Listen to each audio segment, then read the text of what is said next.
یا ایھا الناس، اے لوگو، قد جاءتکم موعظۃ من ربکم، تمہارے پاس تمہارے رب کی جانب سے نصیحت آ چکی ہے۔ بتایا یہ قرآن ساری انسانیت کے لیے نصیحت ہے، مشرق والوں کے لیے بھی، مغرب والوں کے لیے بھی، سب کے لیے نصیحت ہے۔ اور دوسری صفت اس میں یہ ہے وَشِفَاءٌ لِّمَا فِي الصُّدُورِ، شفاء لما فی الصدور،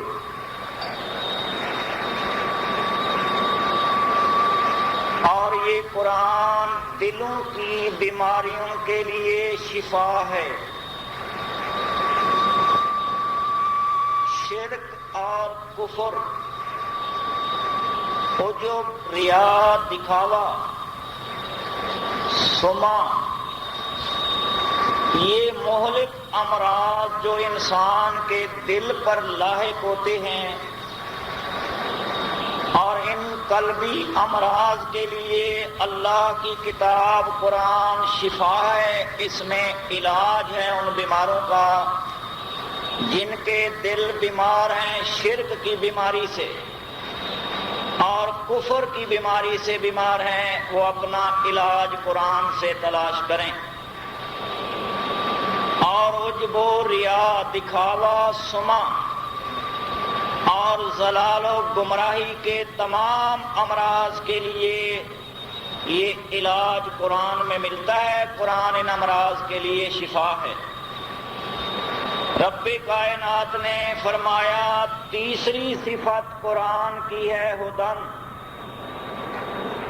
اے انسانوں یہ قرآن ہدایت ہے۔ چوتھی صفت قرآن میں ہے وَرَحْمَةٌ لِّلْمُؤْمِنِينَ، قرآن ایمان والوں کے لیے رحمت ہے۔ مولا کائنات نے بتایا وَنُنَزِّلُ مِنَ الْقُرْآنِ مَا هُوَ شِفَاءٌ وَرَحْمَةٌ لِّلْمُؤْمِنِينَ، ہم نے قرآن اتارا ہے اور وہ شفا ہے امراض قلب کے لیے اور ایمان والوں کے لیے رحمت ہے۔ وَلَا يَزِيدُ الظَّالِمِينَ إِلَّا خَسَارًا، یہ قرآن ظالموں، مشرکوں، کافروں کو نقصان دیتا ہے، دنیا میں بھی نقصان دہ ہے ان کے لیے، آخرت میں بھی نہایت نقصان دہ ثابت ہوگا۔ رب کائنات نے اس مضمون کو دوسری ایک آیت میں بھی بیان کیا، ارشاد فرمایا وَإِذَا مَا أُنزِلَتْ سُورَةٌ فَمِنْهُم مَّن يَقُولُ أَيُّكُمْ زَادَتْهُ هَٰذِهِ إِيمَانًا، جب کوئی سورت اللہ کی طرف سے پیغمبر پر اتاری جاتی ہے تو منافق لوگ، مشرک لوگ، منہ کے مومن دل کے کافر اور ظاہر کے مصلی نمازی لیکن اندر کے مشرک، کردار کے غلط کار منافق لوگ تعریض کرتے تھے اور کہتے تھے یارو یہ نئی صورت جو آئی ہے ایکم زادت ہذہ ایمانا، تم میں سے کس آدمی کے ایمان میں اضافہ ہوا ہے اس صورت کے آنے کی وجہ سے۔ اب وہ پوچھا کرتے تھے مسلمانوں سے کہ نئی صورت آئی ہے، نئے احکامات آئے ہیں، تم میں سے کس آدمی کے ایمان میں اضافہ ہوا ہے؟ اللہ نے ان منافقوں کو جواب دیا فَأَمَّا الَّذِينَ آمَنُوا فَزَادَتْهُمْ ایمانا، جو لوگ مخلص ایمان والے ہیں قرآن سنتے ہی ان کے ایمان بڑھتے ہیں، اور قرآن سنتے ہیں ان کے ایمان میں اضافہ ہوتا ہے، قرآن کے مسائل سنتے ہیں ان کے ایمان بڑھتے ہیں۔ وَهُمْ يَسْتَبْشِرُونَ، وہ قرآن کو سن کر خوش ہوتے ہیں۔ جو سچے ایمان والے ہیں، پکے ایمان والے ہیں، اللہ کو وحدہ لا شریک مالک الملک مانتے ہیں، جن لوگوں کو اللہ کے ساتھ پیار ہے، اللہ سے محبت ہے، اللہ سے ڈرتے بھی ہیں، اللہ کی عبادت بھی کرتے ہیں، اللہ کی بات بھی مانتے ہیں، اللہ کے احکامات پر عمل بھی کرتے ہیں، اللہ فرماتے ہیں وَهُمْ يَسْتَبْشِرُونَ، وہ قرآن سنتے ہی خوش ہو جاتے ہیں، ان کے ایمان میں اضافہ ہو جاتا ہے۔ اب جن لوگوں کو قرآن سنتے ہی آگ لگ جاتی ہے، طبیعت خراب ہو جاتی ہے، قرآن کے مسائل اچھے نہیں لگتے، دلائل اچھے نہیں لگتے، اور قرآن پاک کے معنی مطالب احکامات سے ان کے دل میں پریشانی ہوتی ہے، سننا برداشت نہیں کر سکتے، اللہ فرماتے ہیں اما الذین فی قلوبہم مرض، جن لوگوں کے دلوں میں بیماری ہے شرک کی، جن لوگوں کے دلوں میں بیماری ہے عجب کی، کفر کی، ابھی ان کے دلوں میں ایمان راسخ نہیں ہوا، وہ صرف زبان کے مومن ہیں، اللہ فرماتے وَمِنَ النَّاسِ مَن يَقُولُ آمَنَّا بِاللَّهِ وَبِالْيَوْمِ الْآخِرِ، کچھ لوگ ایسے بھی ہیں جو صرف منہ سے کہتے ہیں ہم اللہ پر یقین رکھتے ہیں، آخرت کے دن پر یقین رکھتے ہیں، اللہ فرماتے ہیں وَمَا هُمْ بِمُؤْمِنِينَ، یہ مومن نہیں ہیں، ایمان ان میں نہیں آیا، ان کے قلوب مطمئن نہیں، دماغ مطمئن نہیں، قرآن انہیں اچھا نہیں لگتا، احکام اچھے نہیں لگتے، اور انہیں اللہ پاک کے ہدایات جو ہیں دل میں اچھے نہیں لگتے، اس بنا پر ابھی دل بیمار ہیں۔ اللہ فرماتے ہیں فی قلوبہم مرض فزادہم اللہ مرضا، ان کے دل بیمار ہیں، ہر آئے دن ان کے دلوں کی بیماری بڑھ رہی ہے، زیادہ ہو رہی ہے، کیونکہ جو ہی قرآن کی آیات آتی ہیں، اللہ کے احکامات آتے ہیں اور وہ دل میں کڑتے ہیں، بغض رکھتے ہیں، اناد رکھتے ہیں قرآن کے ساتھ، اور حقیقت میں قرآن کے احکامات انہیں اچھے نہیں لگتے، اللہ فرماتے ہیں ان کے دلوں میں بیماری ہے، اللہ پاک ان کی بیماری کو ہر آئے دن بڑھا رہا ہے۔ اس آیت میں بھی اللہ پاک نے ارشاد فرمایا فی قلوبہم مرض فزادتہم رجسا الی رجسہم، اب قرآن سنتے ہیں، پہلے سے ان کے دل پلید تھے، شرک تھا، بدعت تھی، رسومات ان کے دلوں میں گڑھی ہوئی تھی، رب کائنات فرماتے ہیں قرآن سنتے ہیں تو قرآن ان کے دلوں کی پلیتی کو مزید بڑھا دیتا ہے، ان کے دل نہایت نجاست سے آلودہ ہو جاتے ہیں، فزادتہم رجسا الی رجسہم، ہر صورت آیت جب ہی وہ سناتے تھے پیغمبر علیہ السلام، ان کافروں مشرکوں کے دلوں میں رجس نجاست کا اضافہ ہو جاتا تھا، نجاست ان کی بڑھتی جا رہی تھی، اللہ فرماتے ہیں وَمَاتُوا وَهُمْ کافرون، اب مہر لگ چکی ہے، مریں گے یہ کافر ہو کر، مشرک ہو کر، بے ایمان ہو کر۔ ہر آدمی اپنے دل کا، دماغ کا، تصور کا، خیال کا اندازہ کر سکتا ہے کہ اللہ کے قرآن کو سنتے ہی ہمارے دل کتنے خوش ہو جاتے ہیں، اور اللہ کے قرآن سے ہم کتنی ہدایت حاصل کر رہے ہیں، اور قرآن پاک سے کتنی محبت ہے، پیار ہے۔ پڑھتے تو منافق بھی تھے، لیکن ان کے دلوں میں اللہ فرماتے ہیں رجس، نجاست، خباثت بڑھتی جا رہی تھی، سنتے جا رہے تھے، نجاست بڑھتی جا رہی تھی، ہدایت نہیں آ رہی تھی ان کے دلوں میں، کیونکہ ان کے دل قرآن کے سننے کے ساتھ تنگ ہو جاتے اور خوش نہیں ہوتے۔ اللہ نے فرمایا مریں گے یہ کافر، ایمان ان کو نصیب نہیں ہوگا۔ قرآن اللہ کی جانب سے ایسی فیصل کتاب ہے جو ایمان میں اضافہ بھی کرتی ہے اور انسانی قلوب پر نجاست بھی پھینکتی ہے۔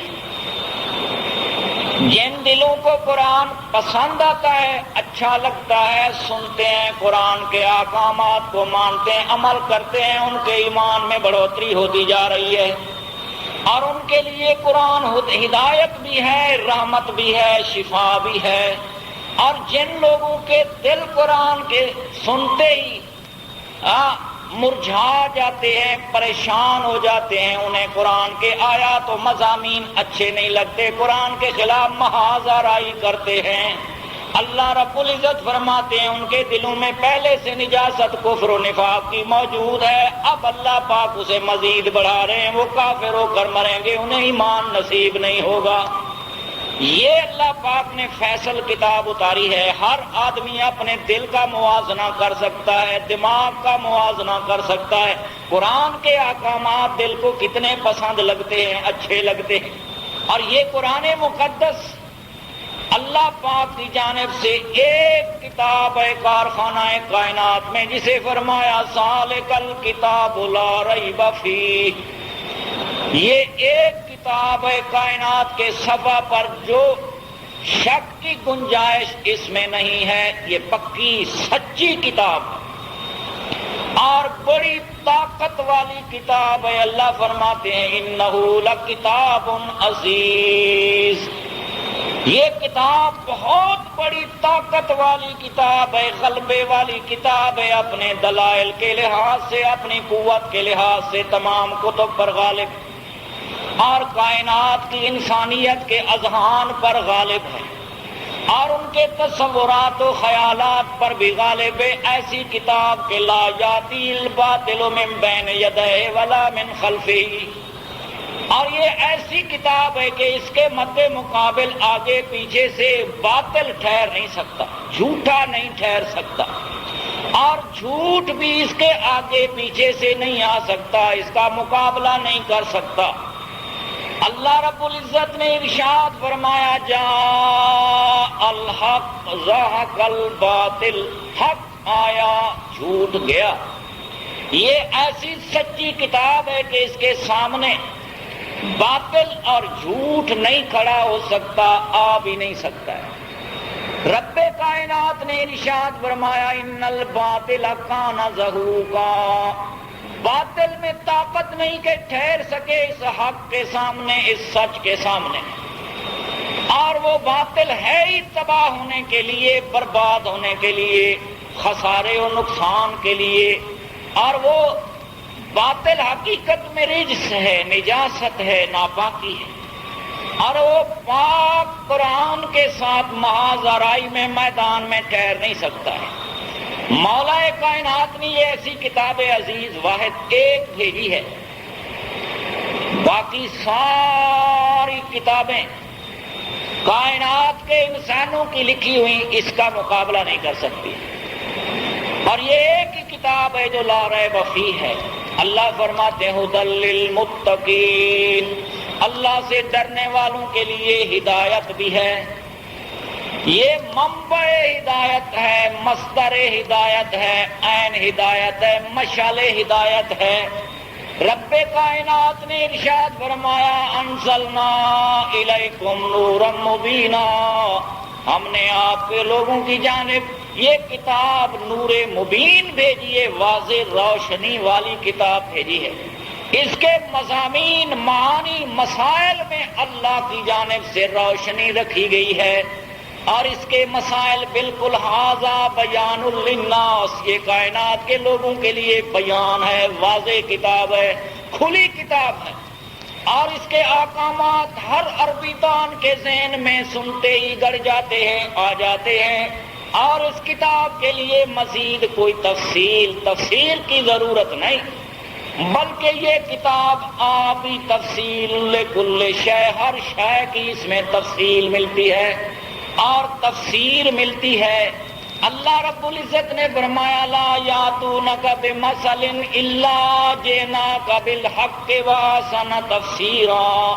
کافر کوئی آپ کے پاس مثال لاتے ہیں، کوئی اٹکل پچو لاتے ہیں، کوئی اپنی بنی بنائی بات لاتے ہیں، ہم سچی بات اس کے مقابلے میں لے آتے ہیں، واحسن تفسیرا، اور بہترین تفسیر لے کر آتے ہیں۔ یہ قرآن حقیقت میں تمام مسائل ایمانیات، مسائل عبادات، دنیا آخرت دونوں جہان کی فلاح کے مسائل کی تفسیر ہے، اور ان کے اندر کوئی تشابہ نہیں، اور اس کے اندر کوئی اشتباہ نہیں، شک نہیں، یہ واضح کتاب ہے۔ البتہ متشابہ کے لفظ کا معنی نہ آئے تو پھر یہ کہ سمجھ میں نہیں آتی تو اس کی مرضی ہے۔ رب کائنات نے فرمایا اللہ نزل احسن الحدیث کتابا متشابہا، مولا کائنات نے احسن الحدیث تمام حدیثوں سے بہتر حدیث اتاری ہے، اچھی باتوں میں سے اچھی بات اتاری ہے، یہ قرآن احسن الحدیث ہے جس کو اتارا گیا ہے، اور یہ کتاب ایسی ہے جس کے آیات ایک دوسرے سے رلتے ملتے ہیں، اور ایک دوسری آیات کے ساتھ معنی میں، مضامین میں، الفاظ میں ملتی جلتی آیات ہیں۔ متشابہ کا معنی ملتی جلتی آیات، نہ یہ کہ وہ سمجھ میں نہیں آتی، ٹکراؤ ہے، کوئی ٹکراؤ نہیں ہے، اور یہ قرآن بالکل واضح تفسیر ہے، اور اس کی آیات ایک دوسرے سے ملتی جلتی ہوئی ہیں، مضامین ایک دوسرے کے ساتھ ملتے جلتے مضامین ہیں۔ ایسی مقدس کتاب کارخانہ کائنات میں اور ہے کوئی نہیں، سچی کتاب، پکی کتاب، تفسیر اور واضح کتاب، تفصیل کل شے کتاب کے قرآن پاک۔ بس اب یہ بات اگر کسی کو مشکل لگتی ہے، پریشان کون لگتی ہے، لگتی رہے، قرآن نے صاف بات واضح کر دی ہے۔ ہر مسئلہ قرآن میں جو اللہ نے بتایا واضح ہے۔ آج جس مسئلے کو میں بیان کرنا چاہتا ہوں وہ بھی اللہ کی کتاب میں واضح کھلا ایک عظیم مسئلہ ہے، اور وہ مسئلہ اللہ پاک کی کتاب میں الطلاق مرتان فإمساک بمعروف او تسریح بإحسان۔ کارخانہ کائنات کے اللہ نے جوڑ کے احکامات بھی بتائے ہیں، انسانوں کے توڑ کے مسائل بھی بتائے ہیں۔ مولا نے یہ بات کہی جوڑ میں بھی اتفاق اتحاد ہو، اگر توڑ پیدا کرنے چاہتے ہو تو تنازع اس میں بھی نہ ہو، کیونکہ نکاح کا معنی ہے دو آدمیوں کو معاشرے میں ایک بنا دینا، ملا دینا۔ طلاق کا معنی ہے ہر بندے کے معاشرے کو جو پہلے ایک بنایا گیا تھا اب انہیں علیحدہ کیا جا رہا ہے۔ پھر اس کے بعد زنانی کی اپنی مرضی، جوان کی اپنی مرضی ہوگی۔ پہلے دو آدمیوں کی ایک مرضی بنائی گئی تھی کہ دو آدمی اتحاد اتفاق کے ساتھ حسن معاشرت کے ساتھ زندگی گزارے، یوں نہیں کہ ہر وقت جوان اپنا ڈنڈا اٹھائے پھرے، ہر بات اپنی منواتا پھرے، ورنہ روزانہ لتریشن ہو زنانی کی، یہ تو ظلم ہے، ظلم۔ اللہ فرماتے عاشروہن بالمعروف، نکاح کے بعد آپس میں ایک دوسرے سے زندگی تمہاری معروف و بھلے طریقے کے ساتھ ہونی چاہیے، جھیڑا جھگڑا تنازع رس رنج یہ نہیں ہونی چاہیے۔ حسن معاشرت کی زندگی گزارو، اتحاد اتفاق کی زندگی گزارو، باہمی مشورے کی زندگی گزارو۔ اب مولا کائنات نے طلاق کے مسئلے کو بیان کیا، الطلاق مرتان، طلاقیں دو بار، دو طلاقیں ایسی ہیں جن کے بعد رجوع ہو سکتا ہے، نکاح کا تیسرا حصہ ابھی باقی ہے۔ گویا نکاح ملانے کا نام تھا، اس کے اجزاء تین تھے، اب ایک طلاق دی، ابھی 2/3 نکاح باقی ہے۔ عدت کے اندر اندر بندہ رجوع کرنا چاہتا ہے، کر سکتا ہے۔ یعنی اس بیوی کو اپنے پاس رکھ سکتا ہے، جبکہ لفظ بھی اس نے طلاق کا بولا تھا کہ میں تجھے طلاق دیتا ہوں، دے دی ہے ایک بار کا۔ اب قرآن کا فیصلہ ہے کہ وہ زنانی عدت 3 ماہواریاں اپنے گھر میں جہاں اسے طلاق ملی ہے خاوند کے گھر میں بیٹھ کر گزارے۔ اس ایک طلاق کے بعد 3 ماہواریاں وہاں بیٹھی رہے خاوند کے گھر میں، نفقہ، خرچہ، مکان، جگہ خاوند کے ذمہ ہے 3 ماہواریوں تک۔ اگر دوسری طلاق دے دی ہے تو بھی ابھی تک ایک حصہ نکاح کا باقی ہے، 2 حصے نکاح ختم ہو گئے۔ اس کو اللہ نے تفصیل کے ساتھ بیان فرمایا، الطلاق مرتان، 2 طلاقیں جن کے بعد ابھی ایک حصہ نکاح کا باقی ہے، رجوع کر سکتے ہو اس بیوی کو اپنے حق کے نکاح میں عدت کے اندر بٹھا سکتے ہو۔ معذرت کر لی بیوی سے، میں نے غلطی کی ہے، 2 طلاقیں دے دی تجھے، 1 طلاق دے دی ہے، میں اب پریشان ہوں لہذا میں رجوع کرتا ہوں۔ بیوی چاہے نہ چاہے ابھی نکاح باقی ہے اس کو رکھ سکتا ہے، قرآن کا فیصلہ ہے فَإِمْسَاكُمْ بِمَعْرُوفٍ، اب معروف طریقے کے ساتھ اچھے حسن معاشرت کے ساتھ اسے روک رکھنے کا حق حاصل ہے۔ او تسریحٌ بِإِحْسَان، اگر بیوی نہیں بنا کے رکھنا چاہتا اس کو، حتمی فیصلہ مرد کا ہے، اس کو میں نے چھوڑنا ہے، 1 طلاق دی تھی یا 2 طلاقیں دی تھیں، اب ارادہ یہ ہے کہ میں اس کو رکھنا نہیں چاہتا، تو پھر اللہ کہتا ہے تسریح بِإِحْسَان، چھوڑنا ہے اس کو بھلے طریقے کے ساتھ، یعنی 3 ماہواریاں گزر جائیں، ان کو کھانا اور مکان اور حسن معاشرت اچھے اخلاق سے پیش آتے رہیں، 3 ماہواریاں گزر جائیں، پھر جو سامان خاوند نے دیا تھا زنانی کو، اس کو کپڑے دیے تھے جہیز کے اور زیور دیے تھے پہننے کے لیے، حق المہر جو کچھ بھی لکھ کر دیا یا مقرر کر دیا تھا وہ سارا کچھ اس زنانی کو دینا ہوگا۔ یہ ہے احسان کے ساتھ اسے روانہ کرنا۔ لیکن آج کل ظلم بر ظلم، 1 طلاق دے دی، دوسرا اس کا اپنا جہیز کا مال بھی کھینچ لینا، نہیں دیتا ہوں۔ دیکھ بھائی، اگر مسلمان بن کے جینا ہے تو تسریح بِإِحْسَان کرنی ہوگی۔ جو کپڑے اسے دیے جا چکے ہیں، صندوقیں، سامان اور حق المار مقرر کیا جا چکا ہے، اب ان میں سے کچھ بھی خاوند چھین نہیں سکتا، بلکہ اچھے طریقے سے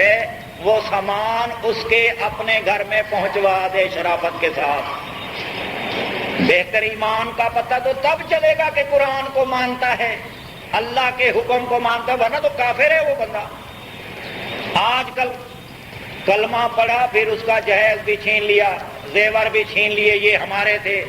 بلکہ اب تو ایسا حال ظلم کا ہو رہا ہے وہ ان کے میکے کے ساز و سامان بھی خاوند والے چھین لیتے ہیں، کیونکہ در حقیقت ایمان آیا نہیں ہے، نکاح پہلے ہو گیا۔ اب طلاق جب ہوئی تو ایمان تو تھا نہیں، بیوی کا حق کھا گیا، طلاق بھی اسے دے ڈالی، سامان بھی اس کا چھین لیا۔ پھر قرآن کا مسئلہ سننے کے لیے بھی بندہ تیار نہیں، ماننے کے لیے بھی تیار نہیں، قرآن اچھا نہیں لگتا بندے کو، ملا صاحب کی بات اچھی لگتی ہے، مولوی صاحب سے پھر مسئلے پوچھے ٹٹولے، وہ صحیح تھوڑی فقہ کیویں آکھ دیے۔ اب فقہ حنفی کا مسئلہ اچھا لگا تو وہ لے لیا، اگر وہ اچھا نہیں لگا تو فقہ جعفری والوں کے پاس چلا گیا، پھر ان سے مسئلہ لے لیا، اگر وہ بھی اچھا نہیں لگا تو فقہ شافعی میں گیا، وہاں اچھا نہیں لگا تو حنبلی فقہ والوں کے پاس چلا گیا، حنبلی فقہ والوں کا مسئلہ اچھا نہیں لیا تو مالکی فقہ، 5 فقہ، 5 3 دنیا میں قرآن کے علاوہ اور چل رہے ہیں۔ اب کہیں نہ کہیں تو پھر بے ایمان کو جگہ مل بھی جاتی ہے، قرآن سے منہ موڑنے والے کے لیے 5 دین اور بنائے گئے ہیں، پھر کہیں نہ کہیں اسے پاؤں ٹھہرانے کا مقام مل جاتا ہے، اور کہتا ہے وہ فلانی فقہ کی میں لکھا ہوا میں تو اسے مانتا ہوں، پتہ نہیں تھا، پہلے کہتا تھا میں حنفی ہوں حنفی، بیوی کو طلاق دی، پتہ نہیں چلا کہ پھر کہتے میں تو اہل الحدیث ہوں جی۔ کیسے بیوی کو 3 طلاقیں دے ڈالی، اب شافعی فقہ، حنفی فقہ، مالکی فقہ، یہ تو کہیں گے بابا 3 ہو گئی ختم۔ اہل حدیث والوں نے کہا نہیں نہیں، ابھی 3 اکٹھے دے دی تھی نا ایک لفظ میں، لہذا وہ ایک ہوئی ہے، 9 طلاقیں دے گا تب تو 3 بنے گی۔ 9 کو 3 بنانے والے 3 کو 1 کہنے والے کافر کہاں سے آئے؟ 3 تو 3 ہوتی ہیں، اب 3 1 کیسے، 9 کیسے 3 بنے گی؟ یہ در حقیقت ایمان کے نہ ہونے کی وجہ، ادھر ادھر بھاگا دوڑا، کتابیں دیکھی، قرآن کو دیکھا ہی نہیں۔ اب یہ قرآن نے جو فیصلہ دیا ہے، اللہ فرماتے ہیں 2 طلاقوں کے بعد رجوع ہو سکتا ہے۔ اب 2 طلاقیں دے کر اگر دل چاہتا ہے روک رکھے بیوی کو، دل چاہتا ہے جانے دے، احسان کے ساتھ بھلائی کے ساتھ اسے روانہ کرے، چھیڑا جھگڑا اور آپس میں ایک دوسرے کے حقوق چھیننے کی غاصبانہ طریقہ کار اختیار نہ کی جائے۔ اللہ فرماتے وَلَا يَحِلُّ لَكُمْ أَن تَأْخُذُوا مِمَّا آتَيْتُمُوهُنَّ شَيْئًا، جو کچھ تم مستورات کو اپنی بیویوں کو دے چکے ہو، اب چھوڑنا چاہتے ہو، رکھنا نہیں چاہتے، جو کچھ دے چکے ہو ان کا ساز و سامان، ان میں سے ذرا پر بھی تم کوئی شے واپس نہیں لے سکتے ہو۔ جی 18 جوڑے ہمارے تھے، ہاں یہ زیورات ہمارے تھے، نہیں ہے تمہارے، جو کچھ تم ان کو دے چکے وہ ان کی ہیں۔ الا ان یخافا اللہ یقیما حدود اللہ، اگر خطرہ پڑ گیا ہے کہ آپس میں اللہ کے حدود کو یہ قائم نہیں کر سکتے ہیں، جوان شریر ثابت ہوا،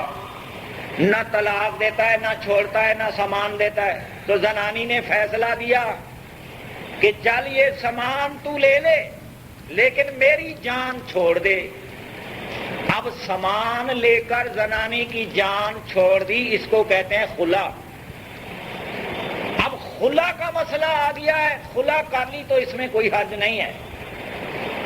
تب زنانی کسی صورت میں اپنی جان چھڑا کر اس جوان سے راحت حاصل کرنا چاہتی ہے، وہ مال دے کر جان چھڑا سکتی ہے، شرارت سے بچنے کے لیے ایسا ہو سکتا ہے، مگر بہتری اس میں ہے کہ اس طرح نہیں ہونی چاہیے، بلکہ جو مال دولت زنانی کو دے چکا ہے وہ اسی کا ہے، اس کو دے دے۔